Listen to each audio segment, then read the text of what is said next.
Irwanda 250, an independent news platform built on truth, freedom, and professionalism. We are committed to delivering reliable, unbiased information with transparency and integrity. Irwanda 250, the voice of truth. Ushobora kwibaza ngo iyo operation ni yihe?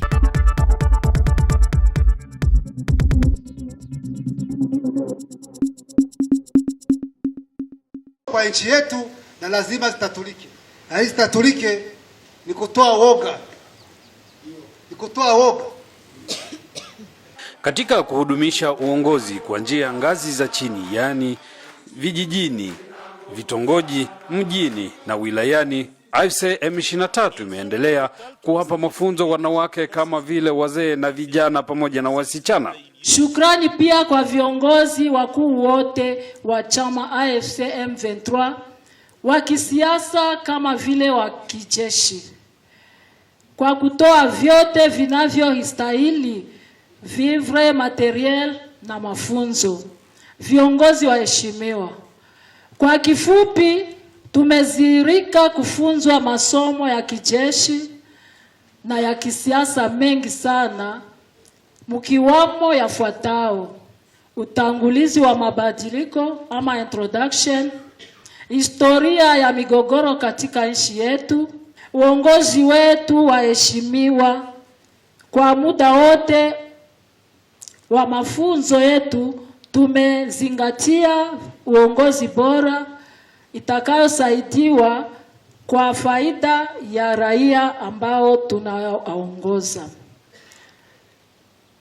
Tumejulishwa pia sababu kubwa za msingi ya revolution, nasi tunawahakikishia kama tuna determination, constance, engagement na discipline vyetu ili kutimiza lengo la chama ya kurudisha heshima ya mkongomani na ya Kongo nzima katika sifa za mataifa mengine.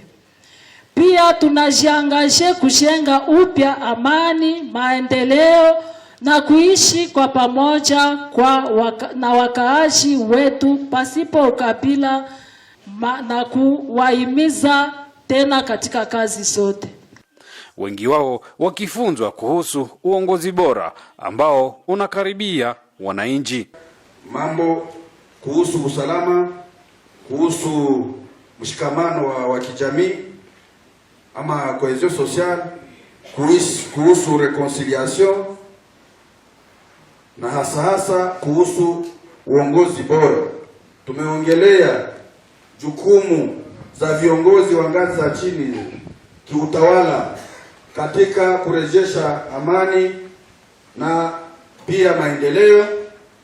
Tumeongelea leadership, tumeongelea jukumu ya wanawake katika mapinduzi, tumeongelea jukumu ya vijana katika mapinduzi. Miongoni mwa wakufunzi ama waliowapa mafunzo watu hawa zaidi ya 300, Bahati Musanga Erasto, mkuu wa mkoa wa Kivu Kaskazini. Leo ni kubashukuru na kubaambia vitu vyenye tulizungumza jana, mwende mubitekeleze. Mwende mupendane, mwende mudenonse vibaya, mujongelee jeshi yetu, mujongelee service zetu za securite kwenye kuko aba babandi bambiteze bari babandi bote benye bako kule na FDLR, muambie jeshi yetu mubapatie habari. Mujongelee population ibapende. Ju hamutapata habari na population ibapende. Ju population ibapende ni kuacha trakaseri. Malgré muko ba chef. Jana nilibasimamisha nikabauliza mniambie shefu wa Butare. Shefu wa Butare alikuwa anakula mbuzi za watu na makuku. Na ni shefu. Sasa shefu wa vile population inaweza mpatia habari? Hapana. Na nyinyi mnatoka hapa kwa masomo, mubadilike, mwende mufundishe upendo, mjongee jeshi yetu, mjongee service zetu za securite, mubapatie habari kwa wakati. Vingine vyote mkevifanya sawa kisi tuliongea jana, tutafika mbali. Mimi sina mengi ya kubaelezea, ninawatakia kurudia mzuri na mufanye kazi sawa jinsi tulipatana jana. Asante. katika usimamizi wa mkuu wa jeshi la ARC Jenerali Sultani Makenga anayeongoza tawi la kijeshi la AFC M23. Hii ikiwa katika lengo la kuimarisha zaidi uongozi eneo linalodhibitiwa na AFC M23, wakisema viongozi. Uongozi wa chama uliamua kuitisha viongozi wa chini ambao wanakuwa kwa vijiji huko, ili mkuje mjue kwa nini chama kinapigana, mjue kwa nini tumekamata silaha na kusimama ili tulete mabadiliko kwa nchi yetu, ili tukomboe nchi yetu, tukomboe Kongomani. Ndio maana tulisema nyinyi viongozi mkiwa mnakuja hapa na mnaelewa na population itaelewa, sio hivyo? Ndio.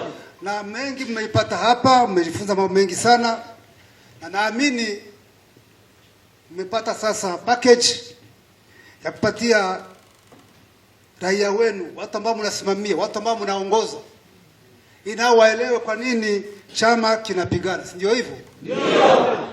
Nasema situation ambayo nchi yetu inaishi ndani, mnaifurahia? Hapana. Hiyo ndio maana tumesimama na kuipiganisha hiyo uongozi ambayo ipo, uongozi mbaya, uongozi ambao iko responsible, ili tuwe na nchi bora, tuwe na uongozi bora. Na hiyo kazi imeanza na itaendelea. Mwanipata vizuri? Ndio. Kitu ambacho nataka kuelezea ni kuwapatia garanti kwamba hatarudi nyuma hata siku moja. Ndio. Kunakuwa rumors, kunakuwa rimere nyingi kutoka Kinshasa, kutoka kwa adui, akisema asubuhi au jioni tutakuwa tumetoweka, tumeenda sijui wapi, Rwanda, Uganda, sijui wapi. Sio hivyo? Ndio. Si mnaisikiaka? Ndio. Hiyo haitakuwepo. Il a appelé ses autorités de base à s'approcher de la population en collaborant avec l'armée et le service de sécurité. Shida ziko kwa nchi yetu na lazima zitatulike. Na hizi zitatulike ni kutoa woga. Ni kutoa woga. Mkitoa woga, mnasupport chama, nchi yetu itakombolewa. Mabadiliko ya kweli yatakuwepo. Tuwe na uongozi bora, uongozi wa wananchi, uongozi ambao unapenda wananchi, uongozi ambao unapenda nchi. Tuwe na jeshi nzuri, jeshi la wananchi, sio jeshi hilo ambalo raia naona nakimbia. Hapana. Na mkileta nguvu, hivyo vikundi vyote ambavyo viko hapo, wamoja watakuja, watarudi, watatoka msituni wakuje, wajiripoti, wengine watakimbia, na hapo mtapata amani. Na kesho yake hiyo ngozi mbaya ambayo ipo mtakuwa tena muisikie na mtaheshimika, yani mmecontribute ili kukomboa nchi yenu. Mnipata vizuri? Ndio. Mnipata vizuri? Ndio. So oga ishe, mwende mjongelea askari wetu, mwe karibu nao, mwapatie habari. Akiwa afanya makosa, elezea kiongozi wake, elezea uongozi wa administration upo. Mwache kuogopa, mwe karibu nao. Mwache kuogopa. Hao wote kama hawasikie, hao commanders ambao huko kama hawasikie, hao administrateur na wengine wasikie, muite gouverneur, umuelezee hapa kuna shida. Hao wote kadazi wetu, hao wote askari wetu, nao ni binadamu. Wanipata vizuri? Ndio. Muwe karibu nao, mwapatie habari, msaidiane nao, mtoe oga. Mwajongelee, ni ndugu zenu, ni wenzenu, ni watoto wenu, wamekuja juu yenu na wako hapa juu yenu.